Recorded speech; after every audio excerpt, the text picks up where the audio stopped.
నా పేరు మట్టా రమేష్. నేను Singapore TD forum Telugu Desam Singapore TD forum founder member and convener India. Shri గౌరవనీయులు ఆంధ్రప్రదేశ్ రాష్ట్ర విద్య మరియు ఐటీ శాఖ మంత్రులు శ్రీ నారా లోకేష్ గారి జన్మదినం సందర్భంగా ఈరోజు బసవతారకం క్యాన్సర్ హాస్పిటల్ దగ్గర సుమారు 300 మందికి అన్నదాన కార్యక్రమం చేపట్టడం జరిగింది. శ్రీ నారా లోకేష్ గారు ఎన్టీ రామారావు గారి వారసత్వాన్ని అందిపుచ్చుకుని వారి అడుగుజాడలు నడుస్తూ శ్రీ నారా చంద్రబాబు నాయుడు ఆశీస్సులతో ఈరోజు ఆంధ్రప్రదేశ్ని ప్రగతి పథంలో నడిపిస్తూ ఉన్నారు. ఈ మధ్యకాలంలో చూస్తే గూగుల్ డేటా సెంటర్ విశాఖపట్నం రావడం జరిగింది. అది ప్రపంచంలోనే అతిపెద్ద ఈ ఇన్వెస్ట్మెంటు మనకు రావడం జరిగింది. అదేవిధంగా విద్యాశాఖలో సమూలమైన మార్పులు తీసుకురావడం జరిగింది. ఆర్వర్డ్ యూనివర్సిటీలో చదివిన లోకేష్ గారు అదే స్టాండర్డ్ పేద విద్యార్థులు కూడా కలిగించాలని ముఖ్య ఉద్దేశంతో విద్యాశాఖలో ముఖ్యంగా ఆంధ్రప్రదేశ్లో ఇంతకుముందు 5 సంవత్సరాల్లో చాలా కుంటుపడడం జరిగింది. అది మళ్ళీ దానికి ఒక మంచి షేప్ తీసుకురావడం కోసం సమూల మార్పులు తీసుకురావడం జరిగింది. ముఖ్యంగా ఇంటర్నేషనల్ స్టాండర్డ్స్ విద్యా వ్యవస్థని ఆంధ్ర వారికి, తెలుగు వారికి ముఖ్యంగా పేదవారికి అందించాలనే ముఖ్య ఉద్దేశంతో నిరంతరం కృషి చేస్తూ ఉన్నారు. వారికి ఆంధ్రప్రదేశ్ మరియు ప్రపంచంలో తెలుగు ప్రజల తరపున వారికి జన్మదిన శుభాకాంక్షలు తెలియజేస్తూ ఇప్పుడు దావోస్లో ఉన్నారు. దావోస్లో కూడా పెట్టుబడుల వరద కురుస్తుంది.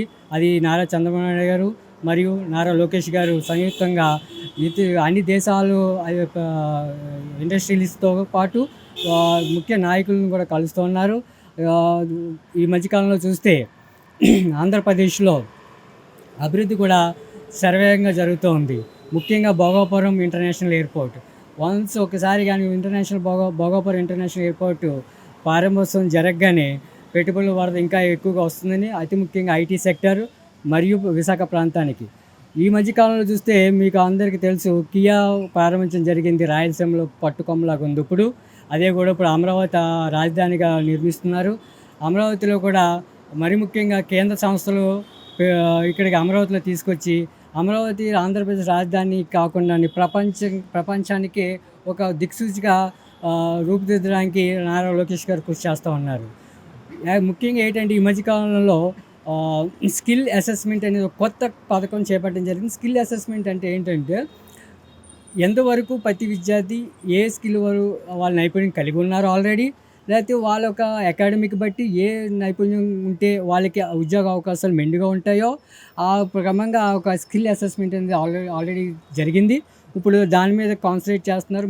మనం చూస్తే రీసెంట్గా టాటా ఇన్నోవేషన్ అబౌట్ క్రియేట్ చేశారు అమరావతిలో. అది అతిపెద్ద పెట్టుబడి ఇన్నోవేషన్లో. దానికి ముఖ్యంగా ఏంటంటే ప్రతి ఒక్క ఇంటికి ఉద్యోగం కాకుండా వాళ్ళు ఎంటర్‌ప్రెన్యూర్ చేయాలని మరీ ముఖ్యంగా అది ఆయన నారా చంద్రబాబు ముఖ్య ఉద్దేశం. దాన్ని నారా లోకేష్ గారు దాన్ని ముందుకు తీసుకెళ్తున్నారు. ప్రతి కుటుంబంలో ఉద్యోగం అనేది ఒకప్పుడు ఉండేది. ఇప్పుడు ప్రతి కుటుంబం నుంచి ఒక ఎంటర్‌ప్రెన్యూర్ తయారు చేయాలనేదే ముఖ్య ఉద్దేశంతో శ్రీ నారా లోకేష్ గారు కృషి చేస్తూ ఉన్నారు. అదేవిధంగా ఆయనకి అన్ని విధాలుగా సహాయ సహకారాలు అందిస్తున్న మన ప్రీతం ప్రధానమంత్రి శ్రీ నరేంద్ర మోడీ గారు, అలాగే మన పవన్ కళ్యాణ్ గారు సొంత తమ్ముళ్ళలో చూసుకున్న శ్రీ పవన్ కళ్యాణ్ గారు, అలాగే రాష్ట్ర బీజేపీ నాయకులు అందరికీ కూడా మా తెలుగు వారి తరపున వారికి కూడా మనస్ఫూర్తిగా కృతజ్ఞతలు తెలియజేస్తూ ఉన్నాము. ఇప్పుడు తెలుగుదేశం ఫోరం అనేది 2015లో స్టార్ట్ అయింది. అఫీషియల్గా రిజిస్ట్రేషన్ ప్రాసెస్ 2016లో చేసాము. అప్పటి నుంచి కూడా సింగపూర్లో కానీ, ఇండియాలో కానీ, భారతదేశంలో కానీ, ఆంధ్రప్రదేశ్లో కానీ వివిధ కార్యక్రమాలు చేపట్టడం జరిగింది. జాబ్ మేళా లాంటివి, పేదవాళ్ళకి మెడికల్ అసిస్టెన్స్, అలాగే ఉద్యోగ అవకాశాలు ఏమైనా ఉంటే ఉద్యోగ అవకాశాలు, అక్కడ విదేశాల్లో ఉన్న ముఖ్యంగా సింగపూర్లో ఉన్న తెలుగు వారికి కూడా ఎటువంటి సహాయ సహకారం కావాలన్నా వాళ్ళకి వీసా ప్రాబ్లమ్స్ కానీ, అక్కడ ఉన్న మెడికల్ ప్రాబ్లమ్స్ కానీ, ఉద్యోగ అవకాశాలు అన్నీ చూడడానికి ఆర్గనైజేషన్ స్టార్ట్ చేయడం జరిగింది. ఈ ఆర్గనైజేషన్కి ఫామ్ అయిన తర్వాత ప్రతి సంవత్సరం సింగపూర్లో ఎన్టీఆర్ జయంతి చేయడం జరుగుతుంది.